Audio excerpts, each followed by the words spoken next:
మన ప్రభువును రక్షకుడైన యేసుక్రీస్తు వారి యొక్క పరిశుద్ధ నామములో ప్రియమైన హోప్ ఇండియా ఛానల్ వీక్షకులకు హృదయపూర్వక ఆహ్వానం పలుకుచున్న గత కొన్ని వారాలుగా మరణములో మానవుని స్థితి అనే శీర్షికను బైబిల్ ధ్యానములను మనం ధ్యానించుచున్నాం.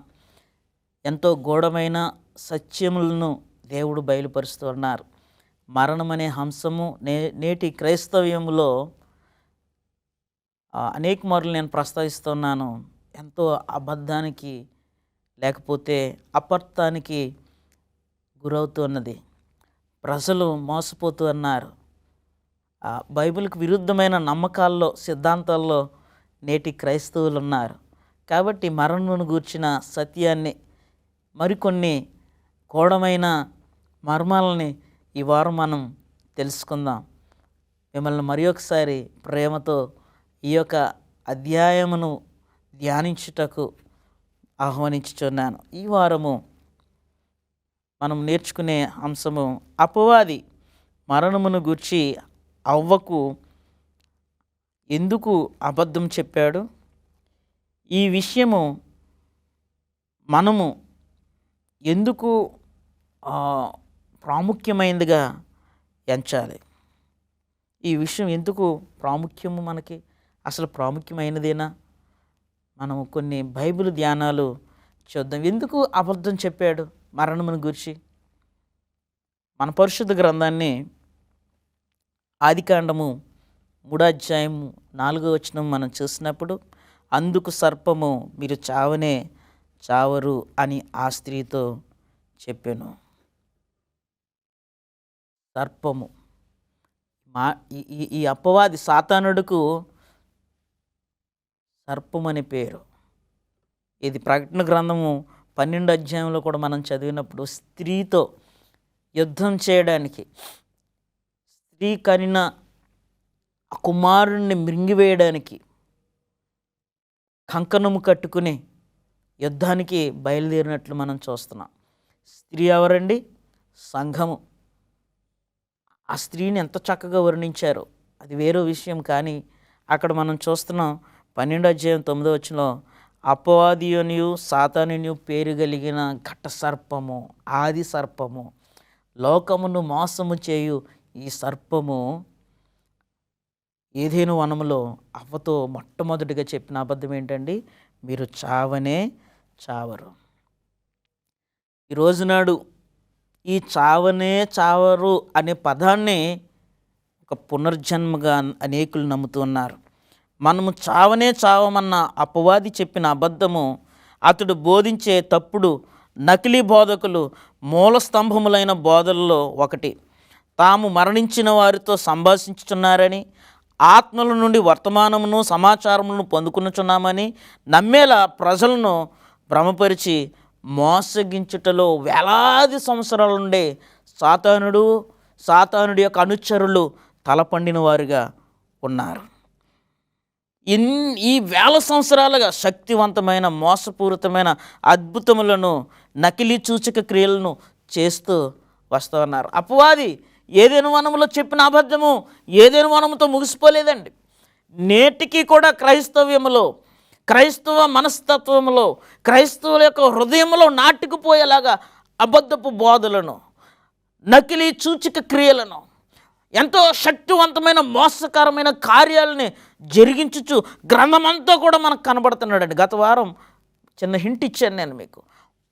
ఈ సాతానుడు అనబడి ఈ ఘట సర్పము, ఆది సర్పము, మోసగాడు, ఎవరిని మృంగుదనా అని గర్జించు సింహము వలె ఎన్నుకున్న వారిని సహితము మోసం చేయడానికి వాడు తిరుగుతూనే ఉన్నాడు. ఆది నుంచి కూడా అవ్వను పడగొట్టిన నాడు నుంచి నేటి వరకు నిన్ను, నన్ను, మనందరినీ కూడా ఈ మరణములో మానవుని యొక్క స్థితిని గూర్చి అర్థము చేసుకోకుండా ఉండడానికి మనల్ని పడగొడుతూనే ఉన్నాడు.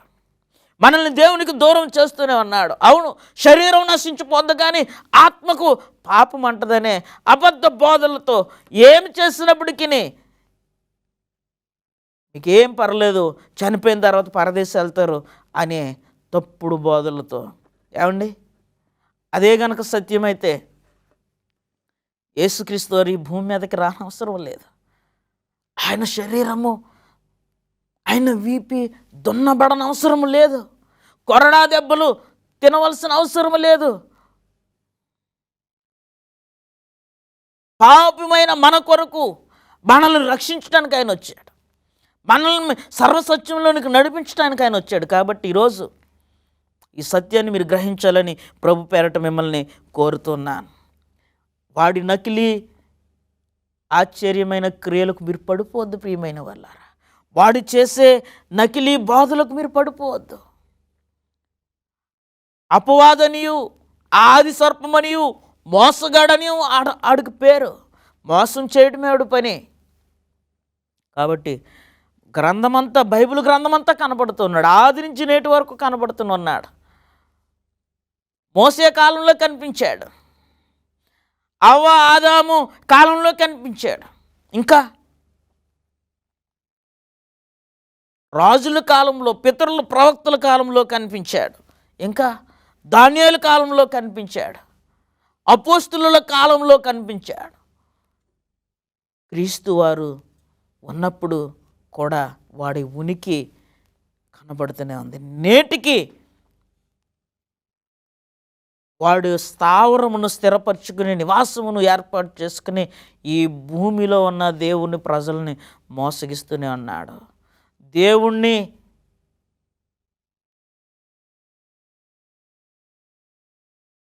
పరిశోధించి మోసం చేయాలని చూశారు. యేసుక్రీస్తు వారు అన్నారు, నీ దేవుడైన యెహోవాను నీవు శోధింపకూడదు.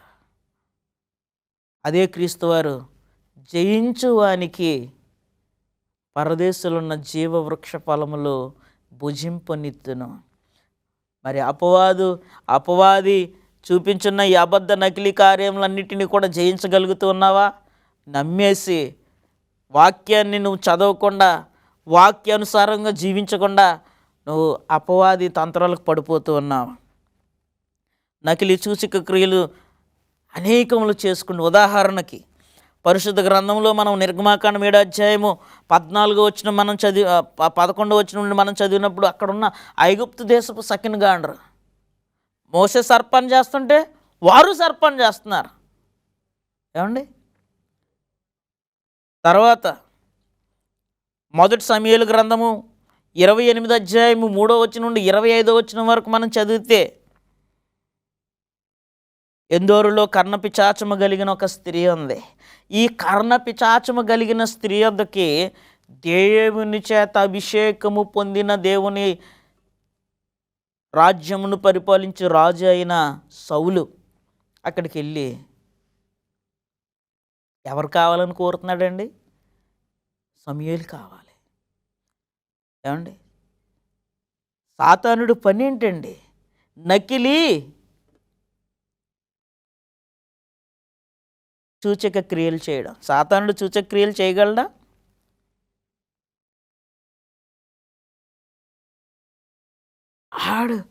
ఆది నుంచి కూడా ఒరిజినల్ని దేవుడు మీరు చనిపోతారంటే అపవాది అంటున్నాడు మీరు చావనే చావరు. మీరు చావనే చావరనే పదాన్ని పోషించుకుంటూ మోసగిస్తూ ప్రజలను దేవునికి దూరం చేస్తూ ఈ మరణం అనే సిద్ధాంతాన్ని అనేక మంది అపార్థం చేసుకుంటానికి వాడు నకిలీ సూచక క్రియలు చేస్తూనే వచ్చాడు, ప్రజల్ని నమ్మిస్తూనే వచ్చాడు. చనిపోయిన వారికి ఏమీ తెలియదని బైబిల్ చెప్తుంది. సౌలు నాకు సమూయేలు కావాలంటే సమూయేలు వచ్చాడు. సూచక క్రియలు. దానియేలు కాలంలో గారడి విద్య కలిగిన వారు, సూచక క్రియలు. అపోస్తలుల కాలంలో దయ్యము పట్టినదైనా సోదు చెప్పు బానిస అయిన ఒక చిన్న బాలిక, చిన్నదాన్ని మనం చూస్తూ ఉన్నాం. అపోస్తలుల కాలంలో దయ్యములు పట్టినదై సోదు చెప్తూ ఉండేదండి. ఈరోజునాడు చాలామంది ఉన్నారు, వారు చెప్పింది వాస్తవం కూడా అయిపోతుంది. అయ్యో బాబు, ప్రజలు నమ్ముతున్నారు. ఇటీవల నా సంఘంలో ఇటువంటి అనుభవం ఒకటి కలిగింది. ఎక్కడో ఒక ఆసుపత్రికి వెళ్తే అక్కడ ఒక ఆమె, అమ్మ నీ మీద దయ్యాల ప్రభావం ఉంది. అది వాస్తవం, అది మేము చూసాం, ఉపవాసం ఉండి ప్రార్థన చేసాం. కానీ వాడి అనుచరుల ద్వారా వాడు చేస్తున్న క్రియలను ప్రజలకు బయలుపరుస్తున్నాడు. ఎందుకు? మోసం చేయడానికి. ఏంటి ఆ మోసం? దేవుని నుంచి ప్రజలను దూరం చేయడానికి. అపోస్తుల కార్యాలు 16 నుంచి 18 వచనాలు చదివితే ఈ ఈ ఈ దయ్యములు పట్టిన చిన్న బాలిక దయ్యాలకు బానిసై, అపవాదికి బానిసై సోదు చెప్తూ ఉండేది. ఈరోజు నాడు నా కుటుంబాల్లో కూడా అనేక రకరకాల దయ్యాలకు బానిసలైన వారు ఉన్నారు. లేకపోలేదు. వాడి పనే అది. వాడికంటే శక్తివంతుడు అని నువ్వు మర్చిపోద్దు. నువ్వు నమ్ముచున్న దేవుడు ఈ లోకములో ఉన్నవానికంటే నీలో ఉన్న నీ దేవుడు శక్తివంతుడు, గొప్పవాడు. నిన్ను ప్రతి పాపము నుండి, ప్రతి భారము నుండి విమోచించగలిగే దేవుడు నీకున్నాడు. కాబట్టి అపవాది ఏదైనా వనంలో చెప్పిన అబద్ధం నేటికి వాడు పోషిస్తున్నాడు. ఎలా పోషిస్తున్నాడు? నేనున్నాను అని కనపడితేనే ఉన్నాడు. చనిపోయిన వారు నిజంగా చనిపోలేదు, వారు ఆత్మలుగా ఉన్నారు అని చూపిస్తూనే ఉన్నాడు. ఏమండి, సమూయేలుని తీసుకొచ్చి చూపించాడు. సమూయేలు మాట్లాడుతూ ఉన్నాడు. వారెవరు? పరలోకము నుండి పడద్రోయబడిన మూడు వంతుల దూతల్లో ఈ ఆత్మలు చనిపోయిన వారి రూపమెత్తి వస్తూ ఉన్నాయి. అవును, మనం కూడా చాలా సందర్భాల్లో మన గ్రామాల్లో చూస్తాం. నువ్వెవరు? పేరు చెప్తారు. ఎక్కడి నుంచి వచ్చావు? పలానా ఊరి నుంచి వచ్చానని అంటారు. మనుషుల్ని భ్రమపరచడానికి, మనుషుల్ని భయభ్రాంతులు చేయడానికి. అయితే ఒక గంభీరమైన హెచ్చరిక ప్రియ సహోదరి సహోదరుడా, లేఖనము నుండి ఒక హెచ్చరిక మనకు వస్తుంది. మరణించిన దైవిక ప్రియులుగా, ప్రస్తుతము చనిపోయిన పరిశుద్ధ మత గురువులుగా, బైబిల్ ప్రవక్తలుగా లేదా క్రీస్తు యొక్క అపోస్తులుగా వేషము ధరించుకొని సాతానుడు మరియు అతని దుష్టదూతలు కోట్లాది మందిని మోసగించెదరు. మృతులు ఏదో ఒక రూపంలో బ్రతికే ఉన్నారని నమ్మేవారు మోసగించబడుటకు ఎక్కువ అవకాశం ఉన్నది. మన పరిశుద్ధ గ్రంథాన్ని 2 కొరింథీ 11 అధ్యాయము 13 వచనం చదువుదామండి. అట్టివారు క్రీస్తు యొక్క అపోస్తులుల వేషము ధరించుకొని వారై ఉండి దొంగ అపోస్తులను మోసగాండ్రును పనివారినై ఉన్నారు. ఈ మోసపోయేవాడికి వారు పనివారిగా, ఎందుకంటే వాడు మోసం చేసుకుంటూ వస్తున్నాడు. ఇప్పుడు ఆత్మలు ఉన్నాయని, వారు ఏదో ఒక రూపంలో బ్రతికున్నారని బోధించే వారందరూ కూడా ఎవరి అనుచరులండి? అపవాది యొక్క అనుచరులు, అపవాది పనివారు. నిజమైన క్రైస్తవుడుగా ఒక గంభీరమైన హెచ్చరిక, నువ్వు మోసపోతావేమో. ప్రవక్త యోగు దానియేలు కాలంలో మోసపోయినట్లు ప్రజలు గారడి విద్యను, ఒక అతీంద్రియ శక్తిని మరియు జ్ఞానమును పొందుకునే వారిని చూసి నువ్వు భ్రమపడుతూ ఉన్నావేమో. ఆనాడు రాజుకు కల వచ్చింది. నిజమైన భావమును వారు తెలియజేయలేకపోయారు.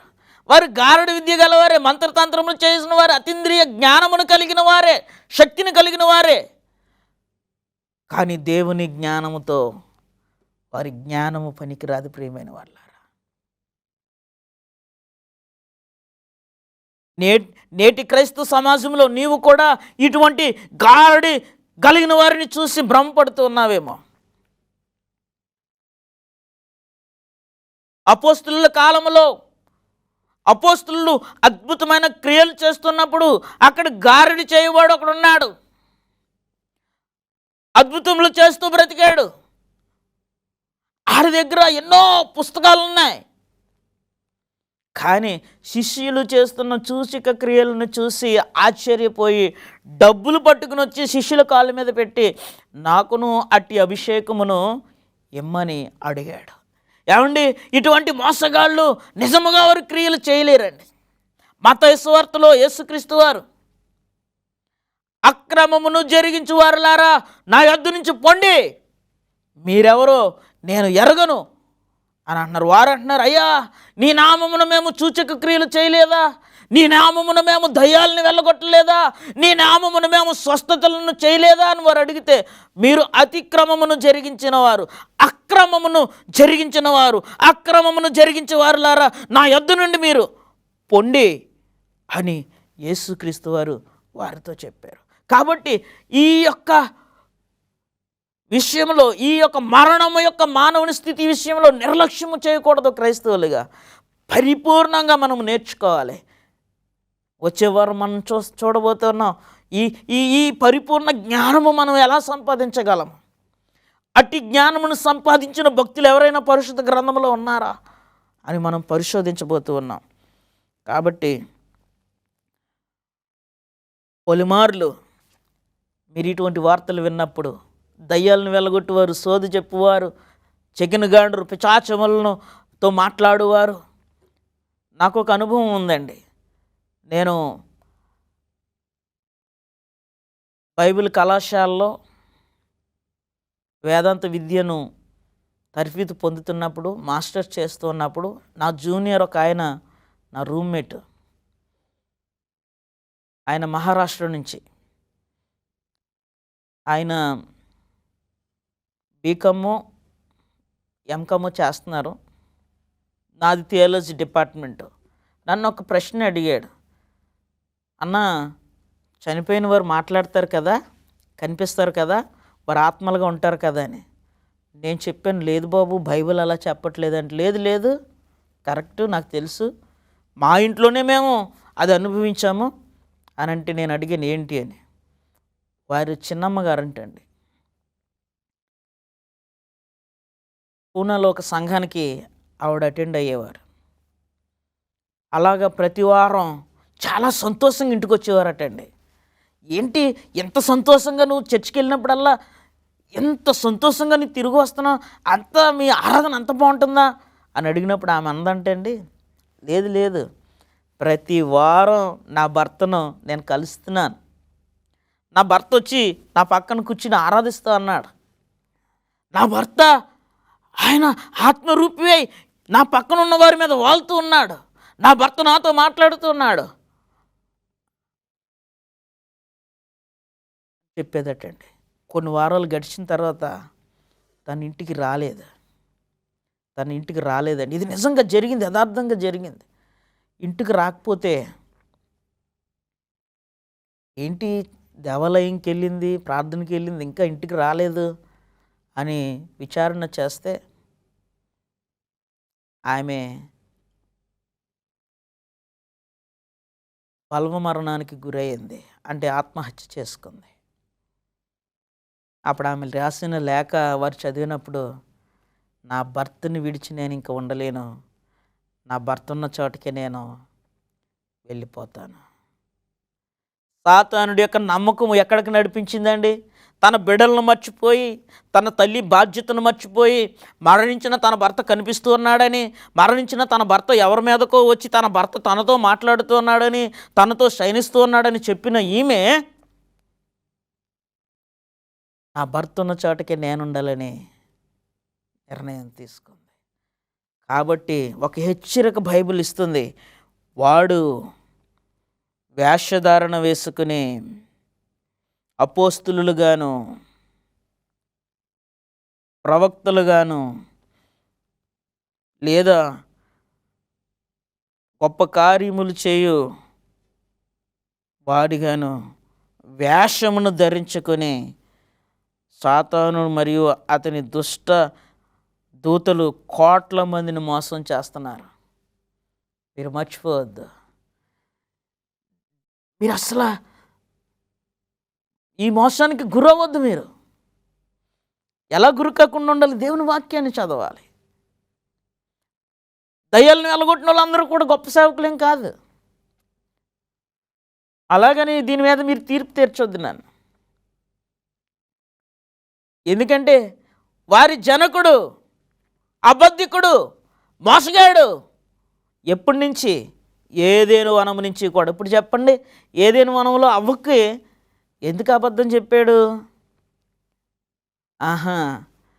అవును, మనము ఎలా బ్రతికినా పర్లేదు, ఆత్మలు పరదేశం వెళ్తాయి, ఆత్మకు మరణము లేదు, శరీరము నశించిపోతుంది, ఆత్మ బ్రతికే ఉంటుంది అనే సిద్ధాంతాన్ని బలపరుచుకుంటానికి. అలాగే వాడు చెప్పింది తప్పని నిరూపించకుండా ఉండడానికి అనేక పలుమార్లు వాడు కనిపిస్తూనే ఉన్నాడు, వాడు ఉనికిని చూపిస్తూనే ఉన్నాడు, అద్భుత కార్యాలు చేస్తూనే ఉన్నాడు, నకిలీ సూచక క్రియలు చేస్తూనే ఉన్నాడు. చెప్పండి, ఇప్పుడు వాడు సూచక క్రియలు చేయగలడా? ఓఎస్ చేయగలడు. దయ్యాలను వెళ్ళగొట్టగలడా? ఓఎస్. వాడు మాట వింటారు వారు అనుచరులు. నీ నా మీద కూడా అటువంటి ప్రభావాన్ని ఉపయోగించి ఎన్నుకున్న వారిని సహితము మోసగించడానికి వాడు బయలు వెళ్ళి గర్జించి సింహం వల్ల ఎదురు చూస్తున్నాడు. కాబట్టి మోసపోవద్దు ప్రియమైన వారులారా, మోసపోవద్దు. సాతానుడి యొక్క అనుచరులకు, సాతానుడి యొక్క క్రియలకు మీరు పడిపోవద్దు. దేవుడు అంతకంటే గొప్పగా, దేవుడు చంపే దేవుడు కాదు, చనిపోయిన వారిని లేపిన దేవుడు. మరణ ఛాయలలో నుండి లేవనెత్తినవాడు. మరణించాలి, చనిపోవాలి, నేను ఇంకెందుకు బ్రతకాలి అని ఆలోచన కలిగిన వారికి బలమును అనుగ్రహించిన దేవుడు. దేవుడు మనకి పిరికితనం ఇవ్వలేదు, ఇంద్రియ జ్ఞానమునిచ్చాడు. ఈ ఇంద్రియ జ్ఞానమును బట్టి దేవుని యొక్క ప్రణాళిక ఏమై ఉన్నదో మనం నేర్చుకోవాలి. మరణంలో మానవుని స్థితి ఎలా ఉన్నదో మనము ఒక్కొక్కటిగా అర్థం చేసుకుంటూ వచ్చాము. మరి ఈ అబద్ధం చెప్పడానికి కలిగిన కారణం ఏంటో కొన్ని విషయాలు మనం చూసాం. వాడు మోసగాడు, ఎవరిని మృంగాలా అని ఎదురు చేస్తున్నాడు. ఇటువంటి అబద్ధమైన నమ్మకాలతో ఒకవేళ నీ కుటుంబాన్ని శోధించుతూ ఉన్నట్లయితే ఈరోజు నేను మీకు తెలియజేస్తున్నాను ప్రియమైన వారులారా, ఇలా మీ కుటుంబాలని భ్రమకు గురి చేస్తున్నట్లయితే, శోధించి పలానా చోట దయ్యములను వెళ్ళగట్టు వారు ఉన్నారు అని మిమ్మల్ని ఆ చోటకు నడిపిస్తున్నారంటే మీకు ఒక హెచ్చరిక, మీరు రక్షణ మార్గం నుంచి తొలగిపోతున్నారని. మరి ఎలాగ పాస్టర్ గారు, మరి ఎలాగండి ఈ శోధనను మేము జయించగలం? మరి ఎలాగండి ఏది సత్యమో ఏది అసత్యమో ప్రకటించబడుతున్నది, ఏది నిజమో ఏది అబద్ధమో మేము ఎలా నమ్మాలి సార్? వాడు సూచక క్రియలు చేస్తున్నాడు. ఎందుకు చేస్తున్నాడు? అనేక మందిని ఆకర్షించుకోవడానికి. ఆ సూచక క్రియలను చూసి చాలామంది అయ్యో బాబు ఎంత అద్భుతాలు, చూసిన వారందరూ కూడా అక్కడికి వచ్చేస్తారు. ఆ సంఘంలో కార్యాలు జరుగుతున్నాయట, ఆ సంఘంలో దయ్యాలను అవును, దయ్యాలను వెళ్ళగొట్టే శక్తి దేవునికి ఉంది. వీడికి నకిలీ శక్తి, నకిలీ కార్యాలు చేసేవాడు వీడు కూడా ఉన్నాడు. కానీ అక్కడ ఏది సత్యమో ఏది అసత్యమో మనం తెలుసుకోవాలంటే ఒకే ఒక సత్యమైన బోధ ఏంటంటే, మరణించిన వారికి ఏమీ తెలియదు, వారి తలంపులు నాడే నశించిపోతాయి, వారు ఏ సమాచారాన్ని తెలియచేయలేరు. కాబట్టి మనం నమ్ముచున్నది రూఢిగా మనం రక్షించబడగలము అని నమ్మాలంటే ప్రభు లేఖనాన్ని పరిశోధించాలి. వాడు చెప్పిన అబద్ధము పోషించుకుంటూ కనిపిస్తూనే వచ్చాడు. ఈరోజు నీ జీవితంలో కూడా ఇటువంటి క్రియలకు లోనవుతావేమో. మోసపోకుండా ఉండే నిమిత్తము ప్రభుని హృదయంలో చేర్చుకో. దేవుని వాక్యాన్ని నువ్వు చదువు, ధ్యానించు. దేవుడు నిన్ను నడిపిస్తాడు. దేవుడు నిన్ను నన్ను దీవించి ఆశీర్వదించును గాక.